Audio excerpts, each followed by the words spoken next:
Welcome to case study number 5. Okay, so this case study is all focused on how it was that my client was trying to jam 32 hours of tasks into a 24-hour day. No wonder why she was rushing through life on the verge of a panic attack at any single moment, feeling so stressed to the max, right? It's like we all get into this space where we're overspending on time because we are busy.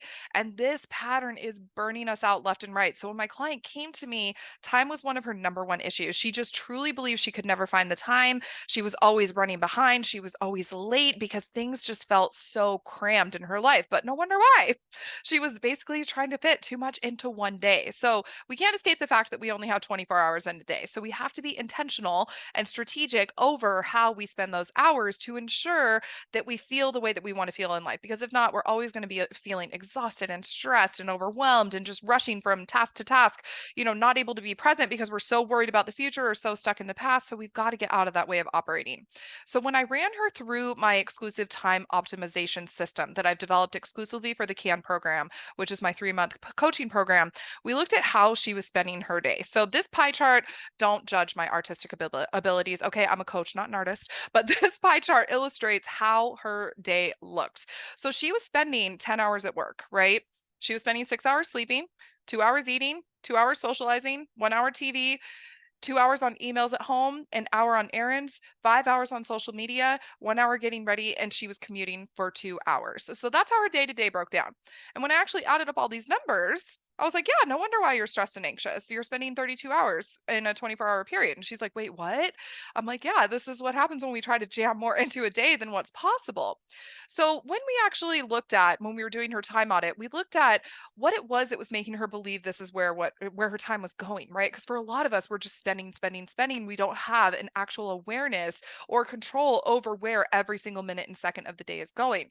So she was feeling like her day would just blink and all of a sudden it was like or the day would be over, the week would be over, it was the next month, and she was putting a lot of pressure on herself at work, right? So she's spending a lot of time outside of work working.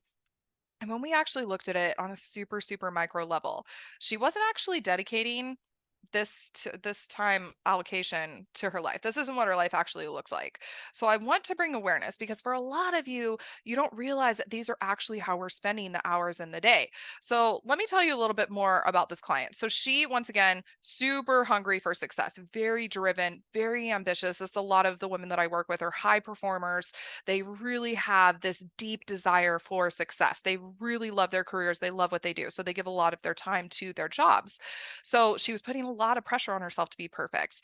And she had a lot of social activities. So basically, when she wasn't at work, her social calendar was jam packed. Like looking at her calendar, I was like, I'm stressed out for you. Like, this is so much that we're trying to fit into life.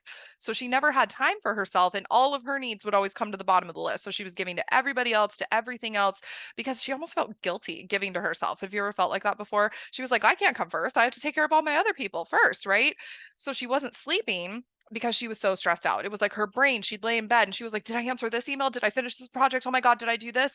And this literally had her just staring at her ceiling when all she wanted was to go to sleep, but she couldn't stop thinking about all of the to-dos. Oh, I should have done better at this. Oh, I'll be better at this tomorrow. I could have done this, right? Like those shoulda, coulda, wouldas were eating her alive. And she just felt like there was, not the ability to actually ever decompress from that because her brain was going 100 miles an hour at any given moment.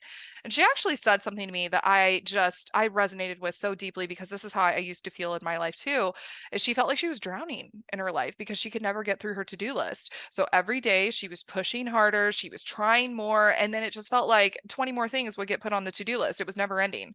So a lot of times on the weekend, she would over socialize and she would just keep herself super busy because it just felt like life was too much. So on the weekend, she would escape. So when we actually looked at her time spent, it was super interesting because from a very, when we got really in there and looked at the details, she was only spending 4 hours a day working. What? Like, okay, you're probably like, how could that be, right? She's spending 10 hours, at least you said 10 hours, but she wasn't actually working for 10 hours.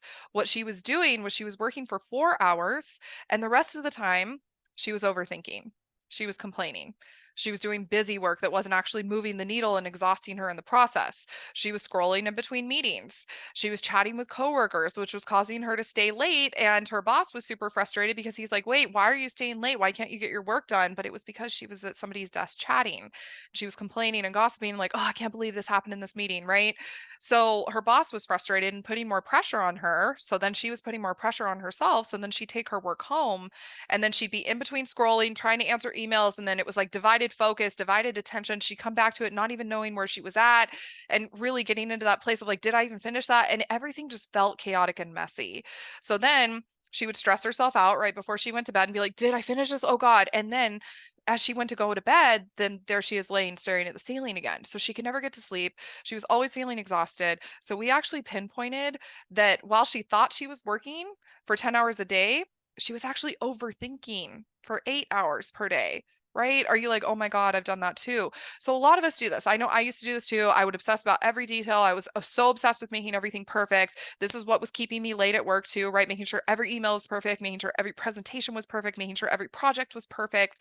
So for her, this was not a coincidence. This was showing up in every part of her life, right? So she was spending a lot of time with perfection as well. So she was going back and forth in the morning, losing time, overthinking about what should I wear? Is this the right outfit? Do I look good? And then she would change her clothes a million times and then she'd be like, oh, what, how do I do my makeup?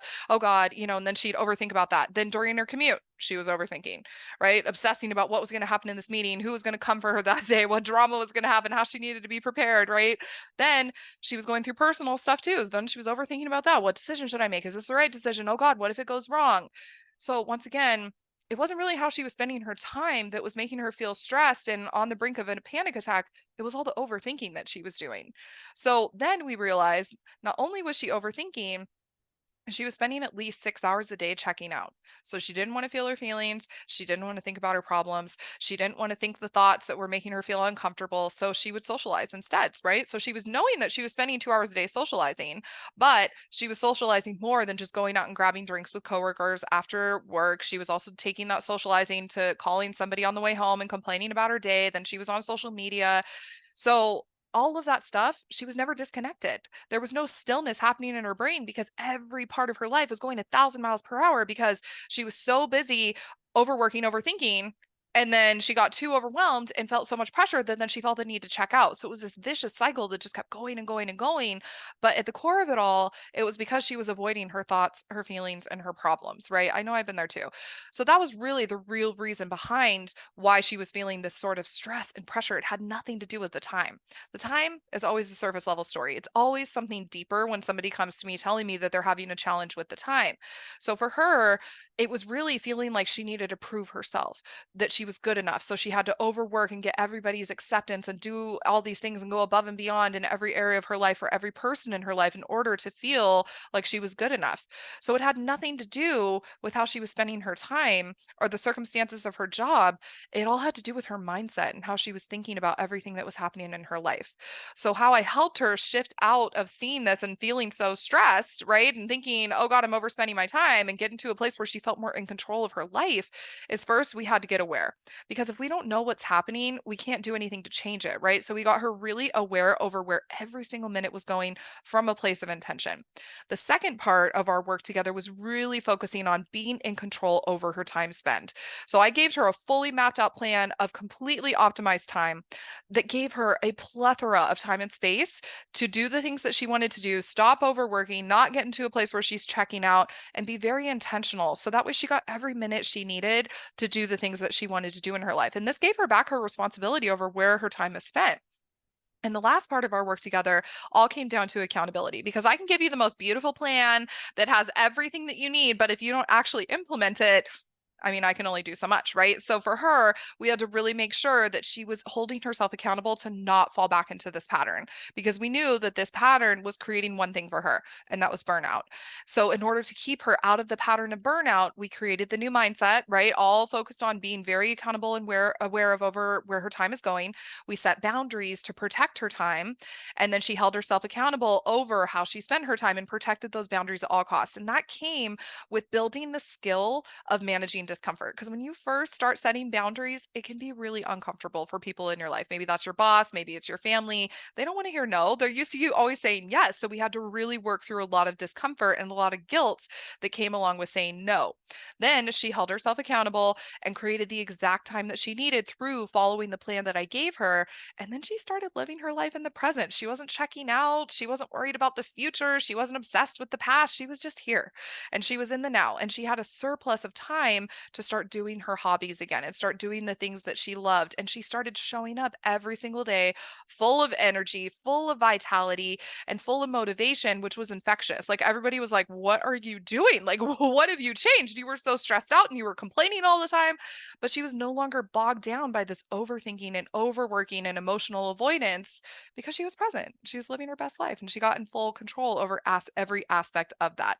So I need you to know the time, as I said, it's always a surface level story that is giving us an indication that something deeper is going on. So if you are somebody who's like, I can never find the time. Oh my God, I'm always stressed. I'm always rushed. I'm always late, right? That is telling me something below the surface needs to be tended to. So if you need that support, we will spend almost a full month on that part of you inside the CAN program. So to get started, just send me a message and we can get you set up today.